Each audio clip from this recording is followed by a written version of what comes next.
They're speakers, authors, and real-life rock stars, bringing you life-changing thoughts that rock, taking conversation all the way to 11.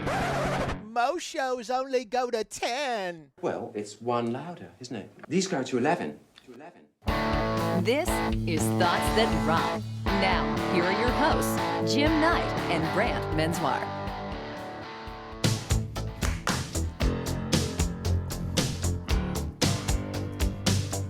Time.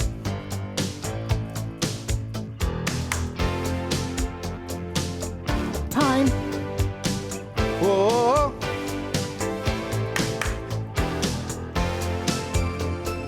Time. Oh.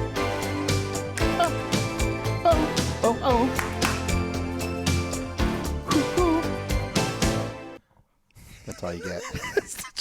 That was the John Oates. It's the John Oates. It's just the background part of It's the John Oates edition.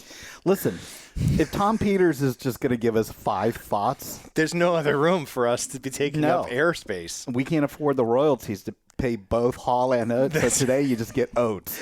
This was what we had to do. Is our approach to the season ender Tom Peters episode was we have to approach this through the eyes of John Oates. Yes, I think you'd be super proud. I agree. Welcome, everybody. Thank you so much for joining us on the season finale of Thoughts That Rock. It is the podcast that is about exchanging normally 2 pieces of life-changing advice. Tom said, I'm not doing that. I'm giving you 5 and you're going to like it. So we've squeezed that into whatever time Tom gave us is basically how that works. Thoughts at Rock also helps support Cannonball Kids Cancer. Yep. I know if you've been listening to the show at all, not just this season, but since the very start, we've supported them. We help them in their fight for finding and funding treatment options for kids who basically have run out of options. And this is where CKC steps in. They're amazing. Yep. If you want to see what they do, you got to go and check them out at cannonballkidscancer.org. Listen, if you like the show, could you take a moment and shake it up? I thought we were back in with the backup vocals. Take a moment and give us the oats, will you? Yes. That background 5 stars that make it what it is. That's what we want. Leave a whoa, leave a background vocal, if you will, of your how you feel about this show, and we would just be deeply grateful for your time and efforts. Yeah, and you know what it does? It helps Cannonball Kids Cancer. The more people It that does. check out our show and subscribe, we donate cash to those guys. So It's true. yeah, Truth. all oats are welcome is basically what you're saying. I don't even know what that means. Even Quaker oats. Sure. Hello there. Is that what a Quaker sounds like? I don't know. I just offended an entire group of people. I'm sure. Apparently. Hello there. Hey, it's a Quaker oats. Apparently they're Irish. Not a leprechaun. They're Quaker leprechauns are this very rare breed. They are. But when you find one, woo. You never get me Lucky Charms. My Lucky Charms in my oats.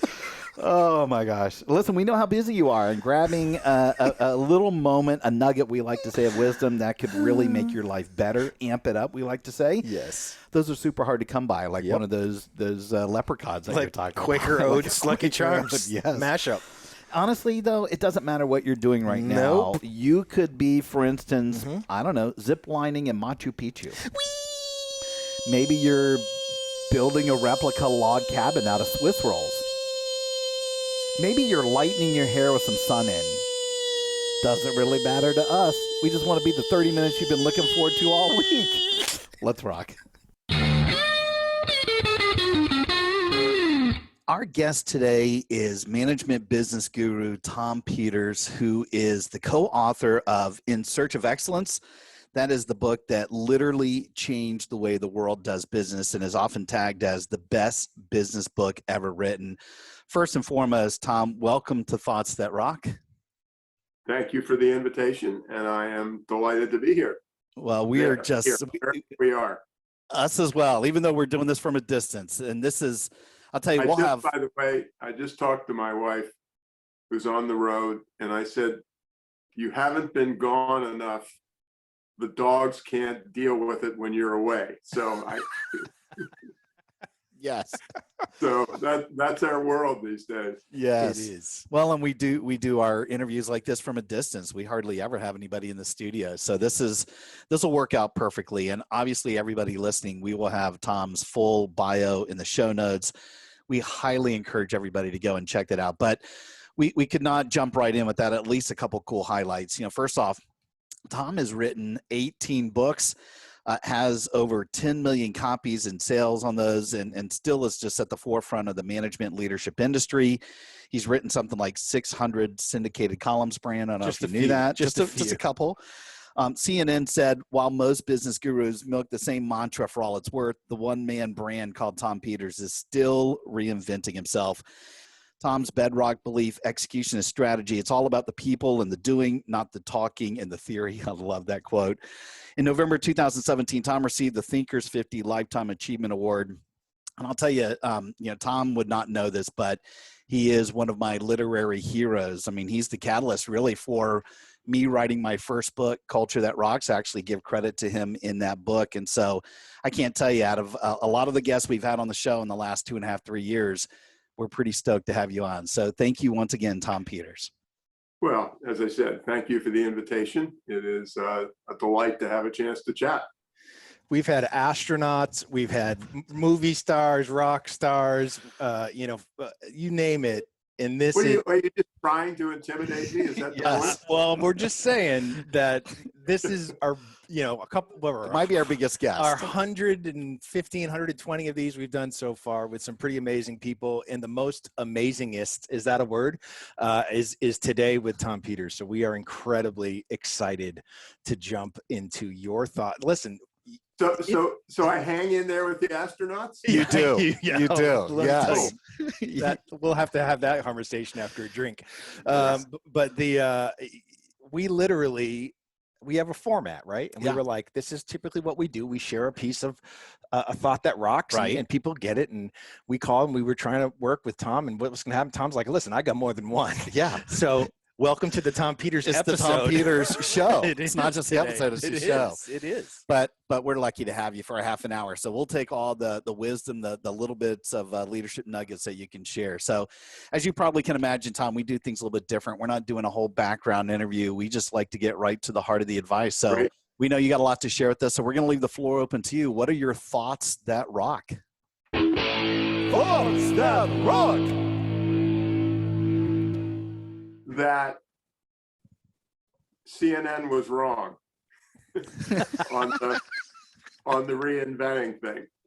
I, in fact, have a new book out that's called Excellence Now, Extreme Humanism. And in the beginning of the book, I say, look, I'm greedy. Buy all 18 of my books. Yes. I'm delighted to pocket the royalties. But the honest to God truth is they all say the same thing. And I really do mean that to a significant degree. The two words are people first. Yeah.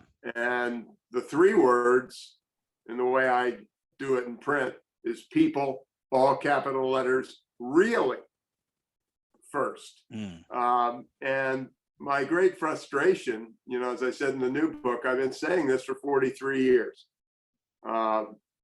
And obviously, you guys, me guy, we've made some dents. Yep. But the reality is that we haven't gotten as far as we'd like to go. And there are too many people, for many reasons, who don't do the people first thing. I do want to say one thing, and this I think really applies to your listeners. The quote unquote business guru world, I don't really like the term, but I understand it, has this habit of focusing on the Fortune 500. Yeah. The reality is they employ 8% of us. 92% of us work in the so-called SMEs, small and medium-sized enterprises. And there are millions upon millions of small businesses that do this stuff right. Yeah. And that's, the saving remnant, the great gift. Let me just tell you a story. Happened a long time ago, last night, actually. And you're back to your one idea. If I could convey this, I would be the happiest person in the world.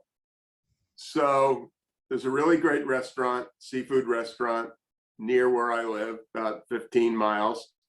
And despite the fact that they now have some people inside, my wife and I still do the, order over the internet thing. And so I went down last night, and it's Mother's Day, and they're not used to having a lot of people in the restaurant. And so they were a bit flustered. Yeah. And they were running a bit late. Okay. I'm cool with that. Good God, on any dimension known to humankind. And so they said, look, it's going to take a couple extra minutes. We're sorry we're not on schedule. There were a couple people behind me, and they were really grouching about it. Well, we really ordered this for 6 o'clock, and we don't want to wait until 6:15. And I just said, this is my mother's training, not my writing. I said, hey, I saw one of the guys who was a supervisor. I said, hey, this is madness. You're not used to this. All of your people are busting your ass. Thank you. And that was the end of it. And that's kind of who I am. That has nothing to do with my right. That's the only damn thing I said. And when they brought my food to me, they gave me a $100 gift certificate. Wow.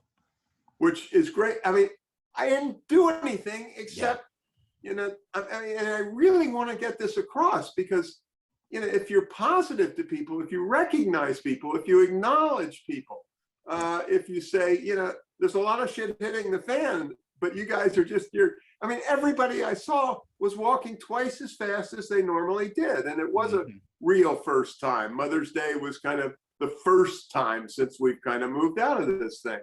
And it's not that I have a problem, which I guess I do, with a couple of people who were not very nice. The real message is to every leader, every individual, all you have to do is behave like a decent human being, and people will work their asses off for you. Yep. You'll get $100 gift certificates. Oh, and also it is a seafood restaurant. And the guy said, by the way, you didn't order it, but I also put a quart of clam chowder in there. Too good. I mean, holy shit. Right. Too good. If I could get that one, if that came out of today, if the three of us could reach 1% of the people who are listening to it with that story, don't be a jerk, get $100 gift certificate. Well, first off, what I just heard. There is a big issue. Yeah. And I do like to deal with this, and I'm not, I hope to God I'm not coming through, because it was my mother. And this really involves hiring and promoting. You kind of need people who get off on people. Yeah.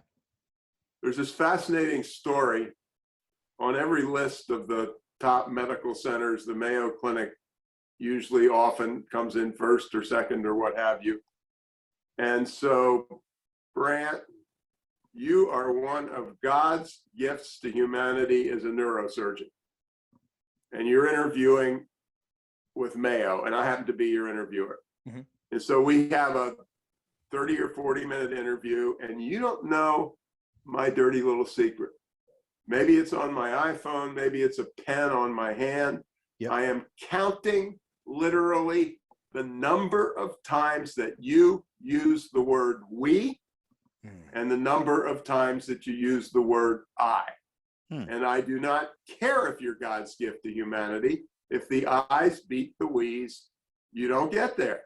And, in their case, it goes back to 1914 when Dr. Mayo of Mayo Clinic said, we want to practice team medicine.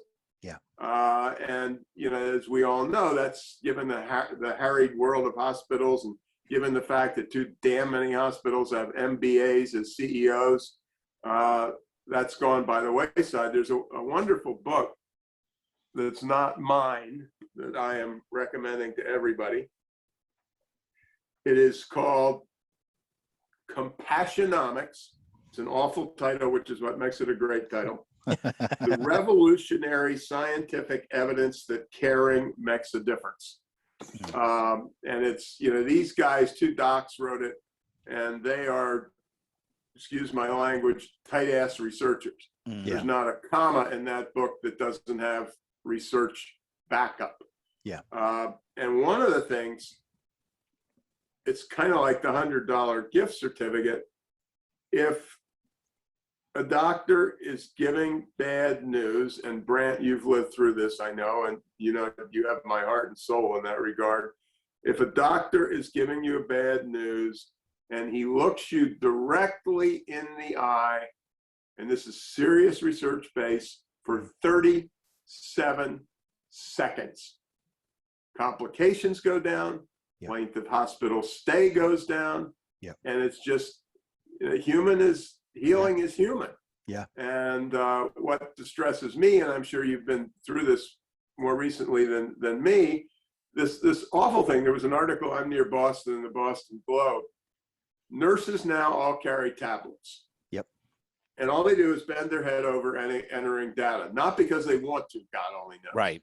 The study they did at Massachusetts General Hospital, MGH, said measured nurse-patient eye contact has gone down 75% in the last 3 years. I believe it. And then the worst part of it, which just plain pisses me off, is, and I asked the doc about this, 75% of what the hell they're entering on the tablet is financial data. You know, we're going to charge you an extra 7.5 cents because we had to put an extra sock on. Yep. And, you know, it's sheer madness. But, you know, be nice, get a $100 gift certificate, look somebody in the eye for 37 seconds, and the healing is enormously impacted. And they're, you know, I'd love to spend the next 3 hours with you guys just talking through stories like that. They are so powerful. Several years ago, I was doing work with St. Jude's, and they have a sort of a small consortium, a cross-section of the hospital that they do work with. That's sort of a leadership program, and they come from all different areas and around the hospital. And as I was sort of doing the training with them, one of the gentlemen who was there said to me, his name is Michael, he said, you know, when we're done here, I'd love to show you what I do here at the hospital. And so I said, sure, that'd be great. So we finished the day, and we finished up, and we're walking down the hall, and he's got me intrigued, you know, and I said, what do you do here at St. Jude? And he said, well, we save lives. And I was like, are we walking into the operating room? Like, I have no idea where we're about to go. And we sort of work our way through this maze, and he opens the door, and we're in the kitchen, and he stops, and he said, this is my station. And he saw, I'm like, I was just this look of bewilderment. I said, I guess I'm a little confused. You said we save lives. And he looked at me dead in the eye, and he said, when you make a child's last meal, you know what we do here. And I was stunned. Yeah, you didn't fall on the floor. Right. Yeah. And that is, but when you communicate a message, you know, a mantra, a purpose that resonates at that level, down to the person who is literally making the food to serve to the patients, and they get it, it's why they're St. Jude. You know what I mean? Yeah. No, absolutely. It's, you know, there's something called the Plane Tree Alliance that works on this humanization of hospitals. And the one I love most is you have to have your rabies certificate. Dogs are allowed into the ICU. Wow. If they really understood that, you know, if you've got your dog, I mean, talk about enhancing the healing process. Tell me about it. You know, obviously the dog physiology is such that germs won't be passed to a human being, but it's exactly what you saw. I loved it that they had thought about that. And the other thing, and I mean, there are 100 things in their case, but it also goes back to that 37 seconds. They require, and they do it in a lovely way, and it's the way they recruit. Every time a staff member passes a patient, they have to look up and look them in the eye. Just could be, in this case, 0.4 of a second of eye contact, but everybody, you know, is looked in the eye. And those are, and you know, I mean, the other part of it to really kind of flip 179 degrees to the world of quote unquote practical business that probably employs most of the people who are listening to us, it's the greatest way in the world to make money and grow the business. Yeah. You know, do it for reasons of altruism. Do it because you're a good human being. But the dirty little secret or the clean little secret is it works. Yeah. Yeah. You know, it absolutely works. I have this equation. I'm trained as an engineer and we're required to think in equations. And my equation is K equals sign R equals sign P. And the translation is kindness equals repeat business equals profit. You know, and you know, Conrad Hilton, the great hotelier, made somebody, you know, some situation, what's the thing you've learned most in your career? And he said, don't forget to tuck the shower curtain into the bathtub.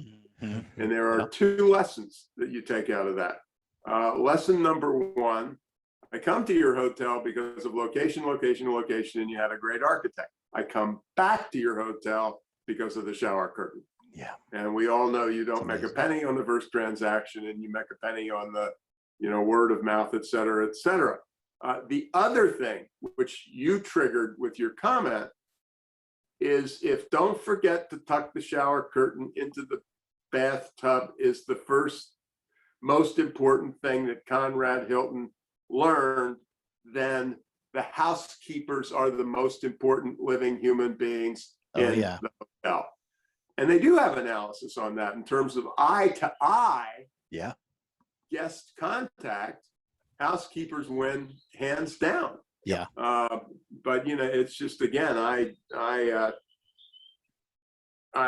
just go, I've got another little equation, and it's, you know, the greater sign and the lesser sign that you see, it's S greater than B. Small beats big. There's a wonderful quote, which I love, the American statesman Henry Clay: courtesies of a small and trivial character are the ones which strike deepest in the grateful and appreciating heart. And I mean, that's, you know, that ought to be in Matthew, Mark, Luke, or John, as far as, you know, as far as I'm concerned. I'm gonna give you a couple of these. The other one I love from the fiction author Henry James. It's hard to say it without, you know, getting a little choked up. 3 things in human life are important. The first is to be kind. The second is to be kind. And the third is to be kind. Yeah. And again, the thing I like to do with what I do for a living is it holds for business as much as it does in the temple or the cathedral or the church. And it's just, and it just blows me away that people can't make the translation from life. Yeah, so I got into this on Twitter.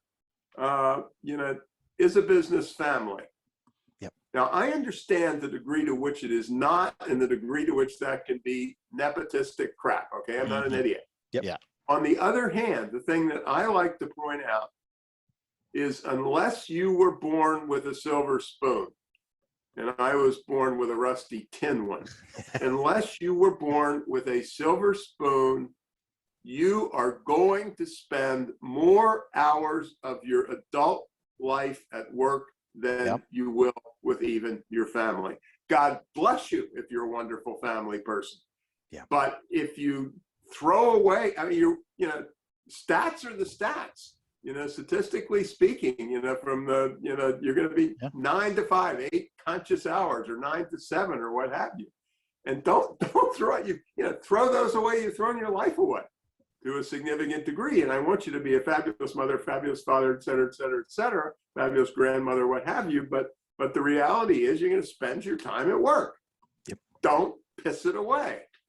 And look at who I have to work with on a regular basis. I know. It's just, I mean, you know, struggle. we all have, what's the line? We all have crosses to bear. yes, that's my cross. Can I ask you, Tom? I know you said we started off talking about extreme humanism. And, you know, I love that Henry James quote about be kind, be kind, be kind. Is this sort of your take on it? So, you know, a modern day version to say, listen, I'd be happy if people were just humans. And you wouldn't know this. My background is in hospitality. I was 21 years running training and development for Hard Rock International. And, you know, those moments where, like you, just telling either a server or a manager or the owner how great things are going and how much you appreciate them, man, those are just rare compared to all the other garbage that you might hear, you know. And for sure, some people are going through obstacles, but in general, people in the hospitality field, and I'll just use that one industry, are just, they are salt of the earth. And if you've got that in your background, it seems like, I may be wrong, but it seems like they're just a little bit more human, that they maybe add a little bit more of that service approach. So I'm interested in your. If we were doing video, you'd watch me laughing. Yes, yes. Some years ago, I was in a United Red Carpet Club, and United had gone through a whole bunch of cuts, and the woman who was running the Red Carpet Club had been an operations person. And we just got into a chat. And in the chat, we both agreed. We said, nobody should ever be allowed into leadership position unless they have service as a busboy, a waiter, a dishwasher, Housekeeper. and you know, and we were both standing there. There was a line, but the two of us were standing there laughing hysterically. I was not in the hospitality industry, but I did, since my parents had no money. You know, I went to a very unprominent little private school, but for 4 years of high school and 5 years of college, I waited tables, bussed, and did dishes. Sure. And you know, I frankly, which just so supports what you said, I probably learned more doing that than I did when I was doing structural engineering. Yeah. I actually saw, I've shared this on the show before, but about 25 years ago, the University of Florida had done a survey of some healthcare executives that were being interviewed up there in North Florida. And I don't remember the exact percentage, but what they were basically saying was, when we had two like candidates in front of us, maybe almost the exact same background, but one had some hospitality in their background, they were more likely to get the job for the same reasons that we were just saying, that service mentality, that I am absolutely going to rock your face off in what I'm doing. And it might be loud and crazy and over the top and grandiose, or it might be quiet and small and subtle. It's the little things like the shower curtain tucked in, like those things seem to matter. So I think that just supports, you know, your own story, your own background. My somewhat related in general, and certainly at the management leadership level, my, despite your books and my books, my favorite book of the century to date has a one-word title, and the one-word title is quiet. And it's written by a woman by the name of Susan Cain. And she says, the research is clear. If you're a noisy bugger, I think you're smarter. I think you're more physically attractive. I think you're more creative. And the research says almost the opposite. Yes. And we, you know, I love the book because I remember the first speech afterwards, I said, oh my God, this woman, Susan Cain, wrote a book and she called me an asshole. Yes. She called all three of us an asshole. Didn't, not de jure, but de facto, because de facto, by underemphasizing the power of introverts, you're, excuse the language again, you're pissing away 50% of the population. Yes. And, you know, the research also shows that introverts tend to be better leaders because they do these incredibly weird things like listen. Yes. You know, I think it's interesting. I guess I'm curious on the extreme humanism side. So the work that I do centers around core values, Tom. That's really the centerpiece, and I call them black sheep values because, like a black sheep's wool can't be dyed, these are values that can't be influenced or changed, right? And so the idea behind helping people discover what these black sheep values are is these are your non-negotiables. These are the things that are going to be the guiding principles of which you'll make your decisions, and knowing that we can't control outcomes, but we can most certainly control the deliberate intention that goes into making decisions. The number, according to we have a assessment that we have administered to 5,000-6,000 people at this point over the last 6 months, and the data coming in has been really eye-opening in a bunch of different ways. And the number one shared value among all humans is connection. And it's connection by a 50% margin to the next closest shared value, which is authenticity. But when we see that connection is so vitally important to us, how does that factor into extreme humanism? Well, you just defined extreme humanism to a significant degree. I'll come back to that, but I want to go somewhere slightly different, which is completely consistent. If you want that, hire for it, damn it. Period. There's a guy who runs a biotech company, Peter Miller, I believe is his name, and the company's called Optinos. And he said, we only hire nice people. And he said, look, some of the degrees which my people have to have are so complicated that you wouldn't even understand the title of the degree. But he said, give me the most obscure degree in the world, and guess what? A lot of people have it. Don't hire the ones who are jerks. And the connection. I completely agree. But the thing that pisses me off is, we're STEM crazy in the world right now, and that's good to a significant degree. But there are extreme limits to STEM. I mean, Google did an internal study, and if Google did a study, it was so damn tight-ass academically that you could whatever. And they looked at their top employees and their most innovative teams.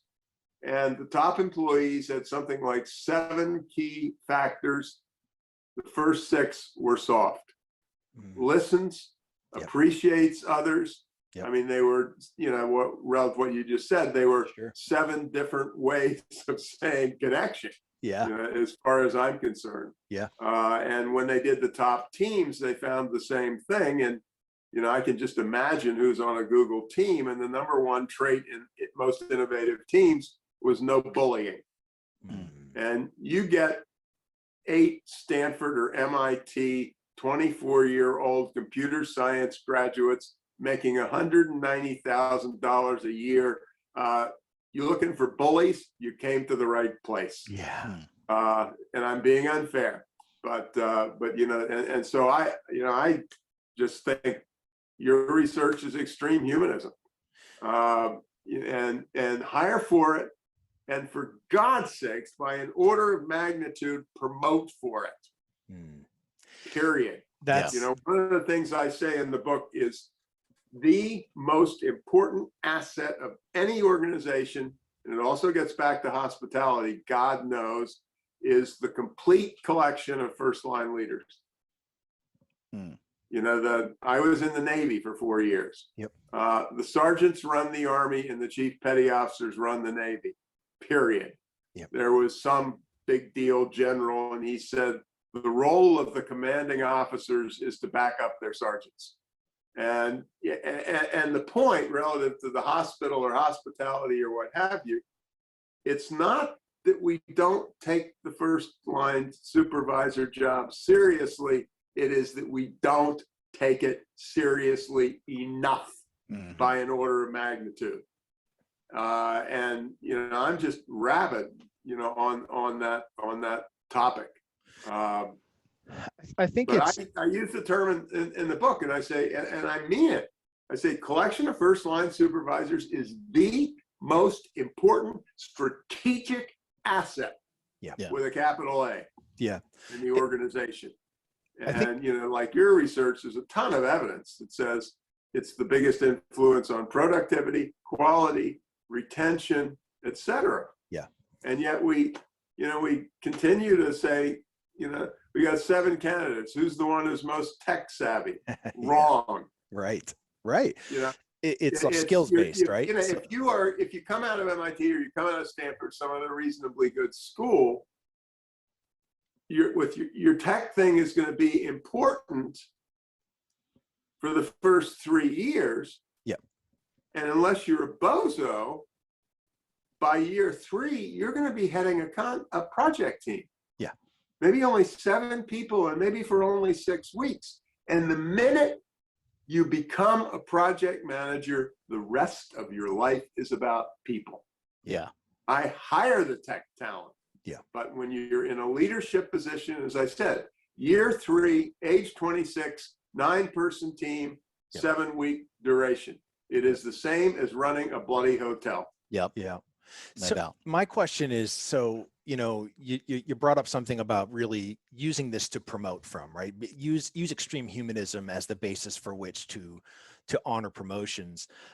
We're in a results driven world, right? So typically the ones we are seeing who are getting promoted are being promoted based on results, and oftentimes solely results, no matter how they chose to get there.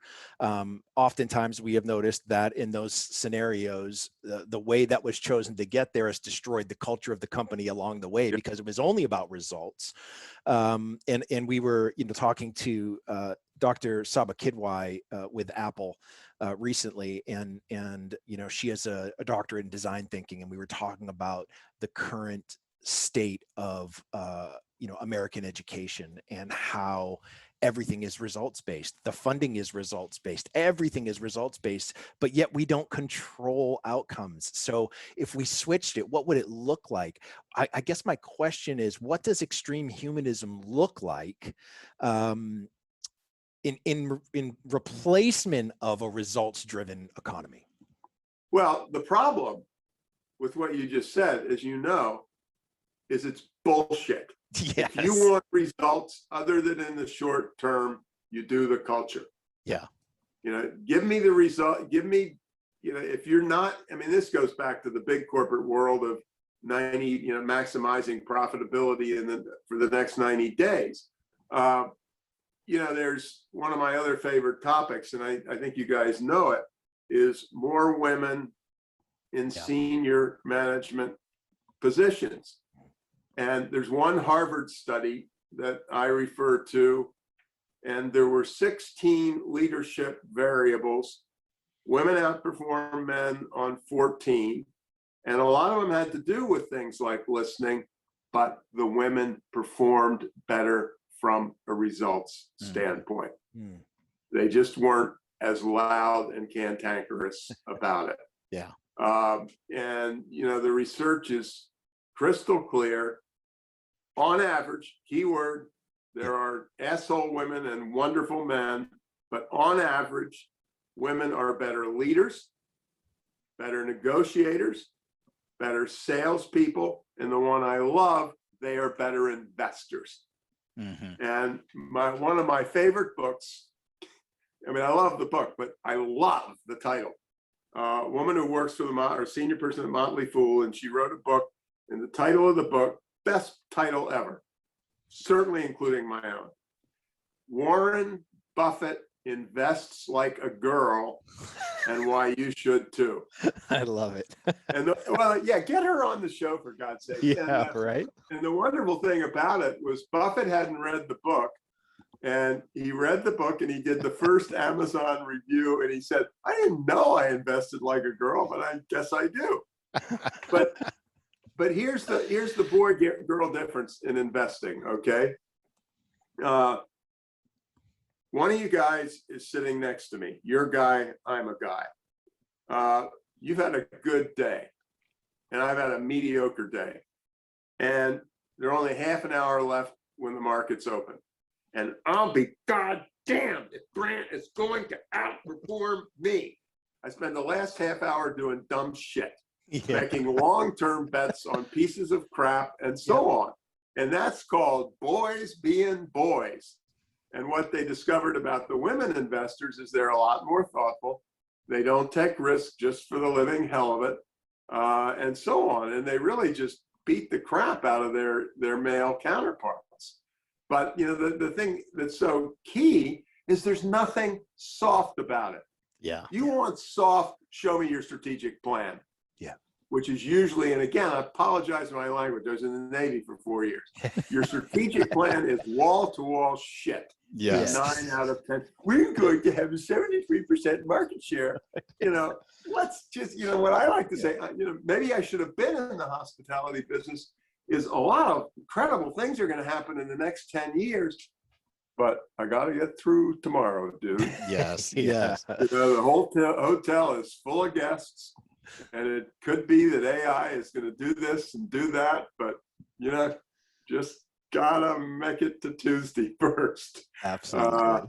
I know that we're probably close to wrapping up, Tom. I think if we had to sort of put rapid fire as to all of your great thoughts, some of the things I wrote down is just be kind, definitely promote women, out prepare the competition. And I know you are a voracious reader, and like we said, you've got 18 books out there.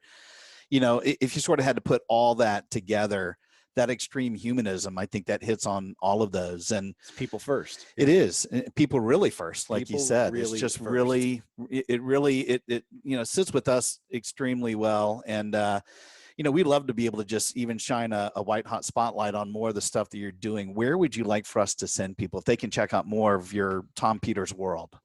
Well, the answer is pretty easy. TomPeters.com. Oh, you own that? Oh, Yeah. that Tom Peters. That Tom Peters? Absolutely. We've got, for example, we have my slide decks for the last 20, everything's free. My slide decks for the last 20 years, all my blog posts. When the pandemic came along, I decided at one point that I was just sitting on my butt. And so we called around to guys like you and all the podcast people we knew and said, Tom will come and talk about, it was very arrogant in a way, leadership in the time of the pandemic. And I do want to read something. It's the first page of the new book, but it was what I called that came out of these conversations. This is the excellent the COVID-19 Leadership 7. Be kind, be caring, be patient, be forgiving, be positive, be present, and walk in the other person's shoes. Nice. And I'm gonna make a translation of that. And I haven't done it because I don't have that kind of an organization. But suppose I had a 10-person group that I was leading, and for practical reasons we had 4 or 5 Zoom meetings a week, and we've been doing it for several months. And one of you guys has made every Zoom meeting on time, no question, not missed a meeting, been there in your seats before they start. Now I'm giving you a review. Mm-hmm. I'm going to say, look, I hate to say this, but I'm going to give you a little teeny bit of a negative review. I happen to know what's going, I'm a boss. I should know what's going on in people's lives. I said, I know that you've got 2 kids at home. I know that your wife is teaching on the 2nd floor. I know that your mom was diagnosed with early onset Alzheimer's. You shouldn't be on time all the time. Yeah. I'm really going to grade you and say, when shit goes down, miss the meeting, come late. And, it's not really a downgrade, but, take care of family, take care of yourself, take care of your community members. And again, which I keep going back to in our little conversation, I say that because I believe it, but the person I said that to is going to be the most productive person in the organization. Yep. It's like that $100 gift certificate, because I treated you like a human being. I acknowledged what's going on in your life. And, I don't want to say it in the way sometimes you do with the phrase, you'd kill for me. That's stupid, but you would run through fire. Yep. And so this stuff is wonderful stuff, and it's good business. It is. And the notion that the two, it's back to your thing, is we're results oriented around here. Well, let's get down to business. Yeah. I don't know what I'm allowed to say in this conversation, but fire those assholes. Yes, you're allowed. 100%. I apologize, 100%. but I don't want to see them. We're firing every future I want to guest. see my compassionate ones. I want to see my connectors. I want to see my women. I want to see the people who are late to meetings because, they have problems with a kid or a mom or what have you. And it's going to build my market share. If not in the next 25 minutes, certainly over the next 5 years. Yeah. And, I love it, Brant, that you were in the hospitality industry because there is no better example of that. And what's fascinating from the Google study of employees is that what holds in the hotel holds at Google just as much. Yep. Agreed. Well, what I heard over the last 30 minutes is Tom's buying lunch with that $100 certificate. I checked out a long time ago. You want to come up to New Bedford, Mass? Yes. Yeah, That's his backyard. That's That's my Brand's backyard. Manchester, New We Hampshire. could get a lobster roll together. That's It'd right. Never be the same. Yes. Talk about how wicked smart we are. Oh, wait a minute, Brent. I have to say one more thing to you. The guy who owns the restaurant ran Hard Rock London for Oh, several what was his years. name? Do you remember? I do not remember. I could kill myself. My wife knows his name, and I don't. We'll follow up with you or Shelley. We'll track. Check out, and maybe you can find it on their website. It is called The Black Whale, Okay. and it is in New Bedford, Mass. All right. And for those who don't know, which is probably a lot of people, me included until I got here, the reason the whale is a big thing is that Moby Dick was written in New Bedford. So that's why. Little Easter egg. Yeah. I love it. But Well, listen, thank you so much, brother. You're a legend. It has been well worth the wait. Until you are ready to come on again. When you are ready, you just say the word, and it will be the Tom Peters Show over and over and over again. Thank you for your time. so I just want you to know my whole goal was not to be good. It was just to beat out one of those astronauts. You did. Totally. Yes. Totally. Totally. blown away. Yeah. We can't have any more astronauts on the show now. Astronauts are now on the block. Competing with Neil Armstrong, for God's sakes. That's it. Seriously, this has been a great honor, and we look forward to just keeping an eye on your journey. And thank you for everything you've done for the industry. It means a lot. Thank you guys for all of your work and, the kind of thing that you're doing. It's really important to both of us. I've said to people, they said, do you change people? I said, look, Tony Robbins walks into a room of 1,000 people. He expects to change 1,000 lives. Yeah. I give a speech to 1,000 people.